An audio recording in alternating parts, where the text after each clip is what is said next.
regardless, let's take a quick look at these games, and we'll preview. I guess let's start with Michigan, Alabama.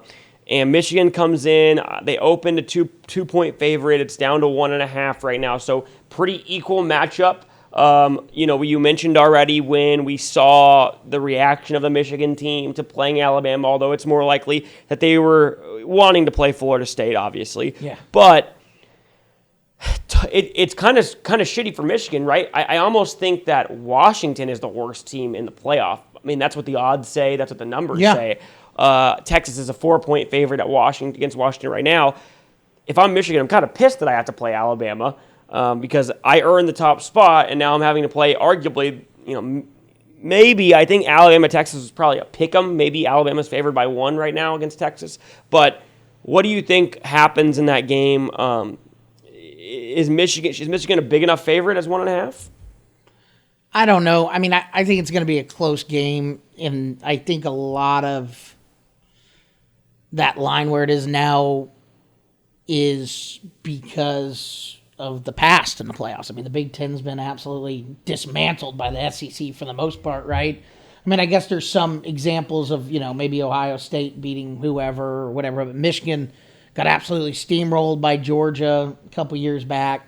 Who did Michigan lose to? They lost to TCU last year in a shootout. Lost to TCU in a shootout. Who got destroyed by Georgia. Yeah, so the Big Ten hasn't held up great. Ohio State, I believe, is the only team that's won a national title from the Big Ten. Okay. Yeah. From in the college football playoff era. Yeah, because Michigan hadn't won it. And I believe it's only been one. I think they only won one. That year with Zeke Elliott and Cordell. Yeah. So, I mean, I guess it makes sense just because they haven't had much success in the semifinals. But, yeah, I think they got the short end of the stick drawing Bama. If you're Texas, you're happy you're playing Washington. Absolutely. I mean, we talked about this the other day. I brought it up. I was like, didn't they play each other last year in the Alamo Bowl? And they did, yeah. Texas, I think, right? They did it, and I'm pretty sure Texas won. Yeah. And so, it's funny, the Alamo Bowl rematch matchup from last year we got in the Sugar Bowl, right? It is the All-State Sugar Bowl for Texas and Alabama, or Texas and Washington, That'd Alabama, be a fun Michigan. Game to go to. And you got to think, listen, Washington travels. Texas lost that game to Washington. Oh, did they? 27-20. Okay, they lost it. Okay, yeah.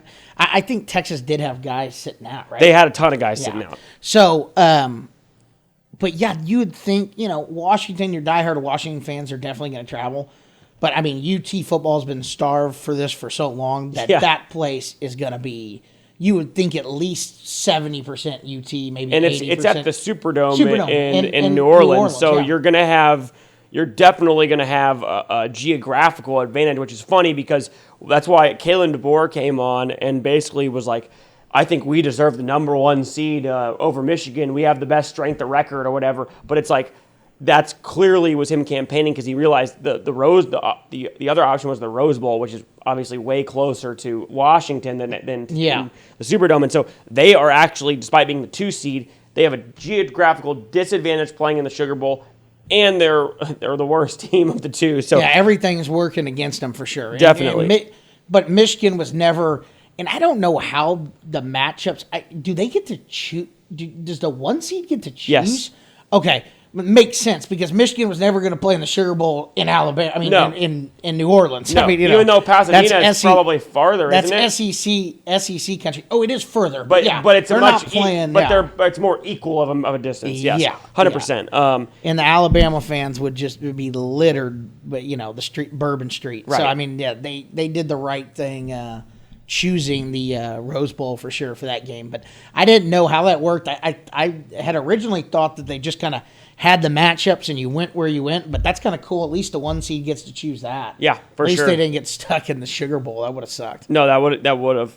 In terms of the actual matchup of the game, Michigan-Alabama, do you think there's an edge to either team for that matchup for the 1v4? I mean, I have to give the edge in coaching to Saban. He's been there, done that so many times. I read something, I don't know if it was a rumor, but apparently his daughter was, the rumor is kind of running her mouth that if they did win the national championship this year, Saban was maybe going to be right off into the sunset and be done. I mean, dude, he's getting up there in age. He's proved everything he needs to do. Maybe maybe he does want one last stint in the NFL for a few years. Who knows? But I think this NIL thing's wearing on him, and he's tired of that bullshit going on too. So if he did win, I think I could definitely see him just riding off into the sunset to that $10 million lake house he has wherever it is, and I mean, he's 73. He's 73. Is he really? Yeah, wow. He's 73. I didn't realize. Yeah. So you kind of have to think like it's definitely the end is definitely near anyway. And I didn't realize he's 73. I bet he wants no business with the NFL either. He just wants to retire. He probably just wants to retire. 73. Wow, I did not know that. I'm surprised he's made it this long, but I will say you and my dad were talking about it on Saturday when we were watching the SEC title game. It just looks like he doesn't even really react that much anymore. He definitely gets mad and angry sometimes, but it's not like it used to where he used to have those tirades. It's been around the block, man. You see it, and you it seems like those guys kind of mellow out towards the end because I think eventually you realize, sure, you're going to get upset and have your meltdowns, but eventually you realize, all right, me doing this isn't going to have any good effect, or just being the calming presence over there and trying to, get stuff worked out the best you can. But yeah, it'll be interesting to see if they do win, if he steps aside. It's hard. I've said Michigan. I've said Michigan's the best team all year, this and that, and I believe that. The defense looks really good. It's just, is that secondary going to be able to hold up against the athletes in Burton and Bond? I don't know. Michigan, I do think will be able to run the ball on Bama. I was caught off guard in that Penn State-Michigan game when Penn State was running the ball pretty decent against them. The more and more I think about it, and the line being that, it's Alabama. Weirdly, and I want to stick to my guns and say Michigan's going to get it, but weirdly, if Milroe does not turn over the ball, and that's easy to say, it's like, Mr. Captain Obvious over here, but if he can protect the ball, I definitely think Alabama can win that game. But I can't trust Michigan and the Big Ten. They just get killed in the playoff every single time. I think I said Michigan is the best team all year. I think this Michigan team is different. I think the quarterback for Michigan is better than the quarterback for Alabama. I do agree with you on the fact that this is the game that you have more time to prep for. I would give Saban the edge because Jim Harbaugh has been in this game twice, and we got smacked once, and even though he didn't get smacked the second time, his defense got lit up by TCU that game. I think they gave up like 47 points to TCU last year. But my problem with Alabama is this. With the exception of the Georgia game, every time they stepped up in class, they looked unimpressive to me. They played Texas early in the year. I understand they didn't have it totally figured out very early. Milroe wasn't playing well. Texas beats them by 10 in Tuscaloosa. They played Ole Miss. That was the one game that they kind of controlled throughout. They won it 24-10 at home. Wasn't all that impressive. They traveled to A&M, won that game by 6. Didn't look great doing it. They were playing LSU. LSU, I understand, is a great offense, but they were moving the ball up and down the field in Alabama's defense. And if it weren't for Jaden Daniels getting injured in the third quarter, that is a game that goes down to the absolute wire.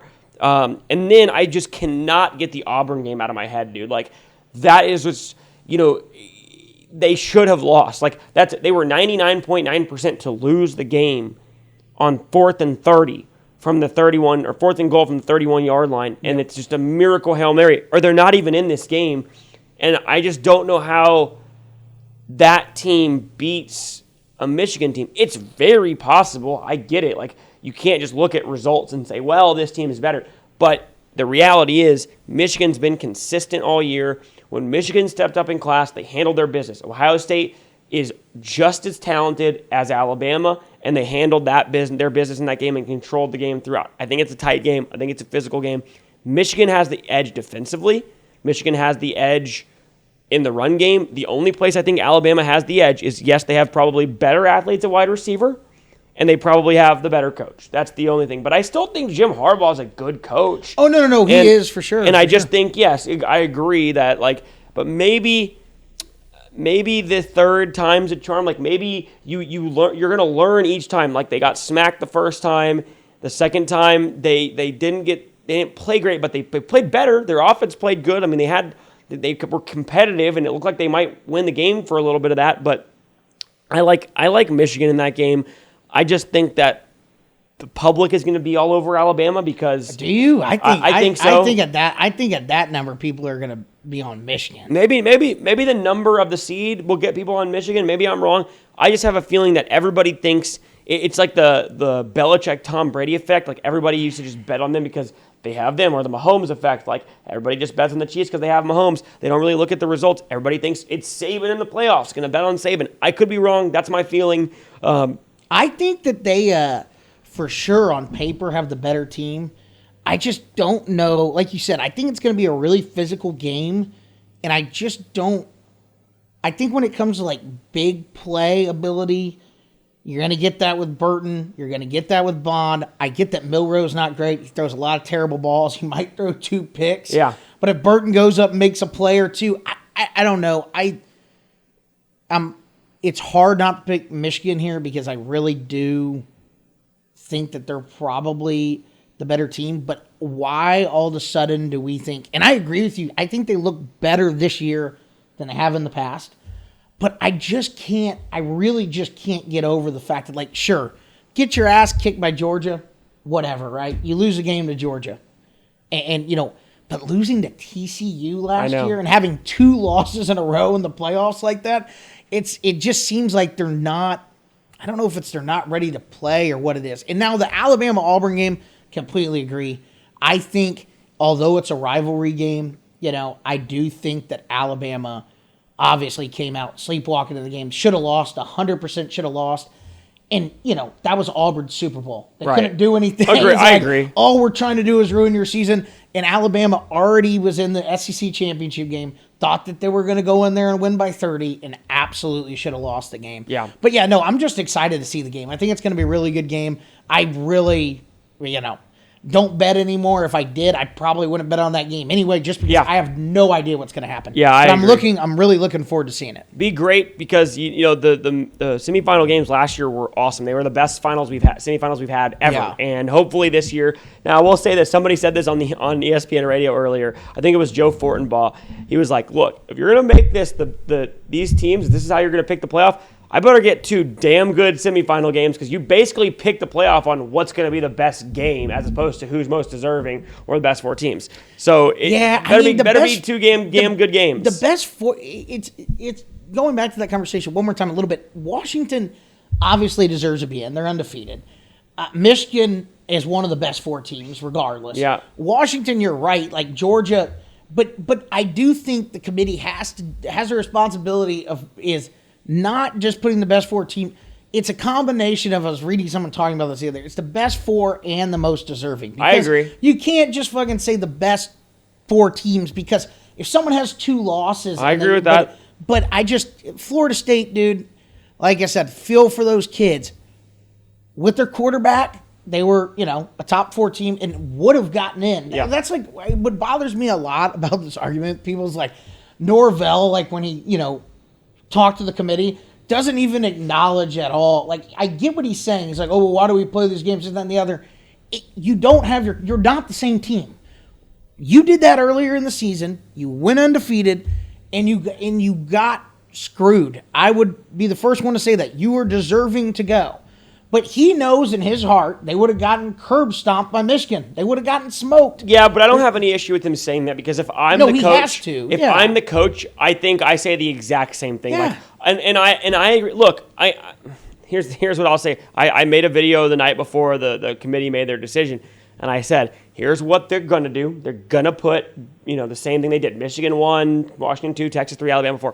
If I was in that room, I would vote for Florida State to be 3 and Texas to be 4. That may not be the best game, but I agree. I actually agree with what he's saying. As a fan, I don't want to see Florida State in. And again, both things can be true.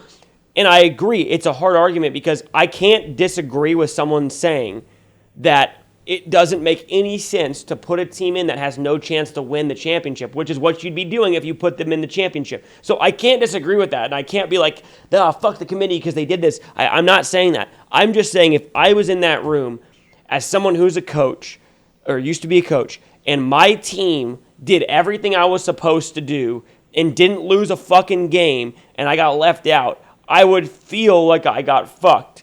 And that's because I would be getting fucked. And that's my problem with it. So if I'm in the room as a member, even if I'm in the minority and I know it's going to happen, I'm voting Florida State 3 and I'm voting Texas 4 because Florida State's undefeated and they're a Power 5 champ and they challenge themselves in the non-conference playing LSU, even with their quarterback out. And I'm putting Texas 4 because they beat Alabama and Alabama beat Georgia and you can't reconcile putting the other two in.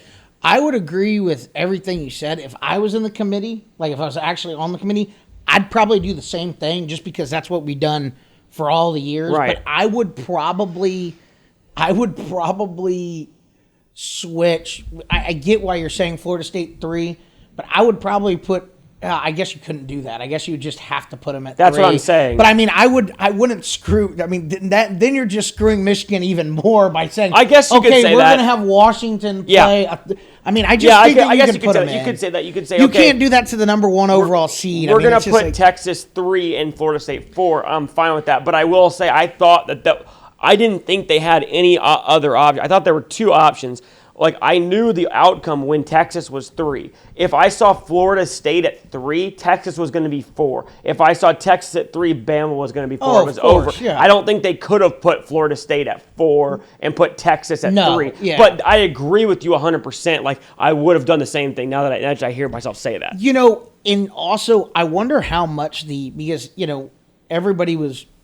There's people griping about it, people understanding, this is, you know, going to be the best games, this and that and the other. But the one thing I'll say, too, is I wonder because you can look at the guidelines that the committee goes by, and one of the things they do have injuries is availability and injuries. Yeah, I agree. I mean, so if that is on there, if that wasn't on the list, right, and they couldn't do that, then I would say, okay, well, then you have to put Florida State in because it's nothing you can judge. But if that's actually in their list of things, without him, they're maybe a top 20 team. Yeah. Maybe. Yep. But anyway, they got screwed. I feel for them, but yeah, I mean. By the way, real quick, I'm going to put this on the screen. Have you ever seen this? This is Mike Norvell as a player. That's funny. Oh, should I click on it? Did you see it? Yeah, with the braids. That's crazy. I can't believe you look like that. I could see that. Dude, that's hilarious. I never thought that he was a very buttoned up guy. Yeah. That's hilarious. Okay, real quick, Texas-Washington matchup. My Horns got in. I'm obviously thrilled. That was the most elated I've been. I was so nervous watching that playoff reveal. I was standing there watching the TV, and I knew Michigan was going to be 1. My dad was in the other room, and he came in, and they go, "Who's number 3?" And my heart was beating out of my chest as I watched it. And they popped up on the screen. I started running around the room screaming like I do.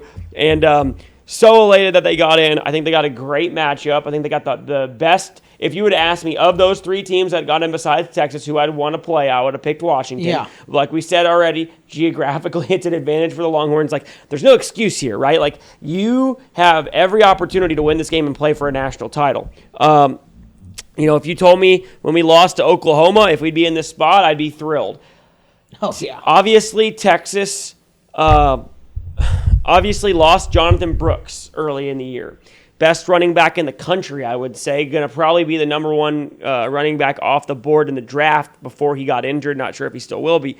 They filled the void there with C.J. Baxter, the 5-star running back, and Blue, the backup, the 3rd-string running back, has been really good too. Quinn Ewers set a record for the Big 12 title game in terms of passing yards, threw for over 450 yards. Didn't actually break the touchdown record, despite throwing for the record in the first half, 4 touchdowns. Finished with 4, which is somehow, as we talked about, a tie for the record in the Big 12 title game. I don't know all the scores of those games, but you would imagine 10 years ago in the Big 12 when you had West Virginia and Oklahoma State, 72-70 final score, that someone would have thrown for more than Brandon at Whedon least 5 touchdowns in a game. But somehow that hasn't happened, and Texas gets to do a nice little swan dance as they take down the Big 12 in style in their last year in the conference. They won it their first year joining the conference, and they won it their last year leaving the conference to go to the SEC. Who do you like in this Washington-Texas matchup? I think it's going to be another good game. I don't think it's going to be a blowout, but I do think Texas will win. They're more talented. They play the run well, so I think they'll be able to handle Washington, who runs the ball pretty well. Yeah, Dylan Johnson's they were running a stud. the ball well against Oregon that game. I think Texas will get the job done. I think you see Penix throw an interception or 2. Texas. I also think Ewers will throw a pick, probably. I think it'll be one of those. I'll say, I don't know, 27-24 Texas. I think it will be close. I don't know what you said the spread was. It was somewhere around 3.5 or 4. Open 4. It'll be around there. Maybe Texas by a touchdown. I just don't see them running away and hiding in this game. I do think Washington, like you said, doesn't get the respect that they necessarily deserve. Obviously, it's the matchup you want if you're Texas. Yeah. Out of the 14, out of the other 3 teams you could be playing, I would say you would definitely want Washington. Yeah. But they don't really get the respect they deserve, which I do find kind of funny that, so Texas is 3.5-point favorites. So what does that mean? Oregon is 6 points better than Texas? No, I agree. I think that was pretty funny when we were talking about that. No, I'm just saying, I agree. And they were just building for the hype because Oregon had been playing well, and Washington looked very pedestrian. They're finding ways to win games, but not great. What they're saying is we were wrong on Oregon. They were wrong. That line, and I talked about this in a preview of that game the day before. I said, look, you're telling me that when those 2 teams played the first time, Washington was a 3-point favorite at home. So that means on a neutral field, the 2 teams are essentially even. Washington's maybe a slight better team. You're telling me in 6 weeks, even though Washington has had no significant injuries and has won every single game they've played, that they're now 10 points worse than Oregon? It didn't make sense mathematically. No team gets 10 points worse just like that. Just the overreaction. And we've had that. That's what happens in college football. But I agree. I lean to my Longhorns. I'll say this. I think it comes down to I as much as I think Sark is a terrible game manager, and as much as I think in this game he will make some mistakes that will make this game close, the question is, will Texas's defense be able to come up with multiple stops in a row early in the game? Because I guarantee you this, Washington's defense is not very good. They're the worst defense in the playoff of the 4 teams. They're not horrible, but they're not good. And Sark, as bad as he is as a game manager, he's been in his bag the last 4 weeks calling plays. I mean, everything is working for that offense. Ewers' arm looks healthy again. Key thing, Xavier Worthy went down at the end of that game against Oklahoma State. It looked bad at first, but he's gone down multiple times. It's looked bad, and then he's been okay. According to Sark, x-rays were negative, and it's an ankle, and he got a month off basically now to prepare for this game. I'm assuming he'll be back. If he's healthy and good to go, there is no way Washington can cover those receivers. Sark, with a month to prepare, is going to basically be able to do whatever he wants for the first half. He never does a well adjusting, so I don't know if they're going to just light it up the whole game, but I guarantee you, if Texas gets stops early in that game, they will be up 2 or 3 scores. Now, that doesn't mean they'll win the game. We've seen them blow leads all year long. But I really believe that. I think it comes down to, can Texas's defense stop the pass? They've been great. They're the number 1 team in the country against the run. Washington does rely a lot on the run because Penix has been less accurate in the last 7 games. So can you stop that receiving core of Washington, of Odunze and McMillan and Polk, the 3 really NFL receivers? They probably have the best receiving core in the college football playoff as a whole. So very interesting to see. I agree. I lean Texas. I think Texas wins by 7. I think it's going to be a good game. I think Texas gets a big lead early. Washington will make a push late, and Texas will hold on somehow. Question for you, since you're a Texas fan, would you rather play, and I was just thinking about this in my head, I'm interested to see what you think. Would you rather play Michigan or Alabama? Yeah, I'd rather play. If we hadn't played Alabama already, I would rather play Alabama because I think that Texas can expose Alabama's defense a lot better. But because we already beat them, and I just know Nick Saban in these spots and how he just weasels games out. The year they lost to LSU in the BCS and got to rematch them in the championship and beat them, it's hard to beat them once. To beat them twice is almost impossible. I probably would rather play Michigan. But I think we match up actually better with Alabama because Texas is going to make. How do you beat Texas defensively? Through the air. And I don't think Milroe can do that against Texas's defense. I think that the only way that you can beat Texas is through the air, and I don't think Milroe can do it. Well, I think it's an interesting deal because I was thinking about it and I couldn't really come up with an answer. Man, like you said, if I'm Texas, I'd probably rather just see Michigan. I want to see Saban twice, and Michigan, man, is so reliant on the run, and Texas is so good against the run. Agree. That's a great point. I would probably just rather play Michigan because Michigan, dude, sure, they hit passes down the field every once in a while, but it's got to be damn well near 70% run when they're really in a tight game. It's probably like 65% run, and Texas is so good against the run. And Alabama Milroe's still not great, but they've gotten a lot better than that first week or the second week matchup or whatever it is. I still think Texas could beat either team. Weirdly enough, and you know I'm not a Texas homer, I actually think that they're going to win the national championship. Texas? I think they are too. And I hate to say that because I'm, put the kiss of death on them. But, I actually think you're right. I think they're going to they're just probably, for me at this point, as long as the offense keeps playing the way they are, the most complete team. The defense is really good against the run, and typically you have good athletes on the Texas defense, but they're not a good defense. Like, I mean, as a whole, I'm saying typically. This defense is great. Right. This defense is great. I'm just saying normally Texas doesn't have a good defense. You have your 5-star guys out there, but they don't really. This is by far the best defense they've ever had. They don't play well. Since 05. Yeah, they don't play well as a unit. And this team is great. I mean, they're great against the run, but okay against the pass. But to me, I think I'd rather, like you said, beating Saban twice is tough. I think I'd rather just play Michigan, who you pretty much know what you're going to get, and you only have a week to prepare for Texas. You don't have the full month. I agree with that. And they already pretty much, Alabama already has a game plan on Texas. Obviously, they have film on them from playing earlier this year, and everybody has film. But I'm just saying they have film for what you do. Yes, they know what to expect kind of exactly going into it. And I think Michigan, I'd rather play Michigan. You make a good point. It's funny because actually when you say that, you've convinced me. I think I would. I mean, I did say I'd rather play Michigan just because we played Alabama already. But I agree now that I think about how run heavy they are and run reliant they are. But the only thing I would say is I think Texas would have a much easier. Texas relies heavily on the pass. Texas would have a much easier time moving the ball through the air on Alabama than they would Michigan's. Michigan's pass defense is fucking elite. But I think that also throw the ball against them. I also think that Michigan. I think a little bit of that has to do with how one-dimensional the Big Ten is. I agree with you. Yeah, there's not a lot of good dynamic offenses in the Big Ten. Very true. They're Very true.